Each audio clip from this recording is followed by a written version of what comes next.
And these are very, very worrisome days that are taking place around the planet. We are noticing how many, many people suffer, especially little people, who do not know, who do not understand all the tragedies on the planet yet. And most of these tragedies upon this planet are created by those who feel their religion is the only and the only one. We are seeing some major suffering today as it broke out like major warlike activities in Tibet. No one actually tells you that in Tibet the people economically started to do better than they did before. Railroads, airports, buses, fruit and vegetables and all these kinds of things went into Tibet. And I have this from original Tibetans. Of course, these original Tibetans who were there for centuries and centuries, their descendants are not Dalai Lama people or Chinese. These are the people, the average, balanced out individuals that live.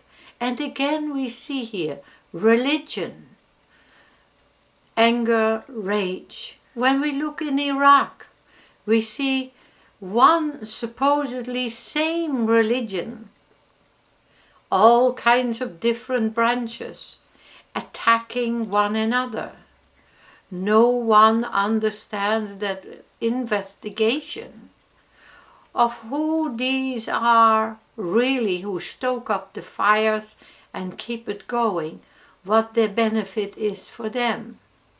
So we see around the world starvation, warlike activities, from Sudan to Tibet, from Tibet to Iraq and possibly Iran, and with so many people who suffer. Remember, friends, I have told you, I am a survivor of World War II. Someone this week told me, you would hate the Germans. I said, no, I can't hate the Germans because the Germans were driven by another type of machinery who wanted to benefit. Today we know that that similar machinery is still driving wars around the planet. When you ask me about World War II, I can tell you stories that make you blush. And they all come back to the same religions, break-offs of that religion and this religion that was the culprit. But I'm not coming to speak to you about religions. I come to speak, like I spoke to you 7 years ago, about, at that time, change. And the word change is still so important.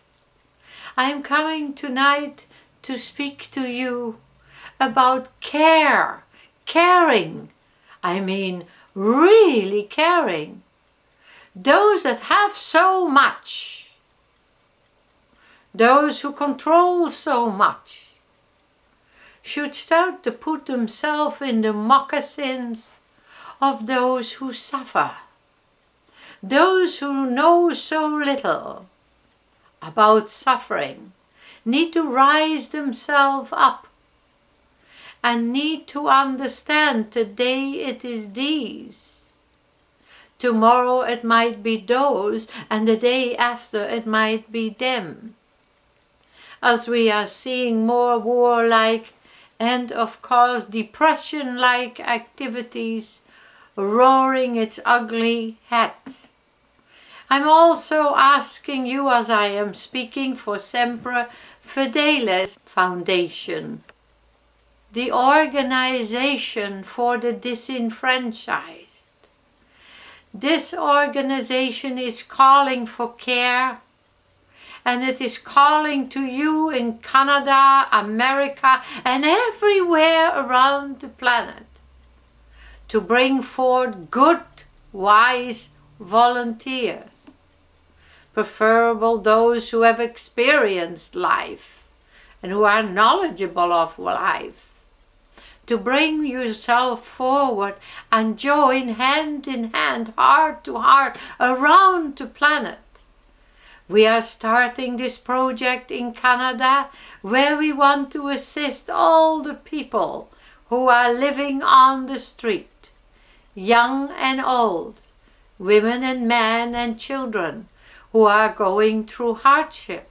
But what we like most, that you have yourself organized, that we can have the same organization in New Orleans, Mississippi, New York City, Montreal, Toronto, Amsterdam, Vienna, wherever in the world there are homeless people who suffer.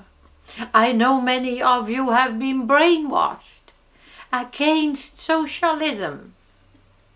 I myself, I am not a lover of communism where we have dictators sitting up on their seats being dictatorial. But at the same time, when we look at pure socialism, and I mean pure socialism, then those that have a lot, a government that has so much, will reach out to those who do not have. Education is the key, from very small, to prevent these types of hardships and poverties. But education would not help those precious people who had jobs and were survivors, who are now losing their homes and their jobs, especially in our neighbor friends called America. Many, many of you. So I beg you, if you live in the United States, please join hand in hand and be just. Help to organize, and you in Hollywood, you have great power. I call on you. I call on the Anderson Coopers, the CNN, and all the people, and I feel sorry for all the people there in Atlanta who had the shock of their life, and especially sorry for CNN to lose their facility for the moment. Now at the same time, I also want them to have great feelings for those who suffer.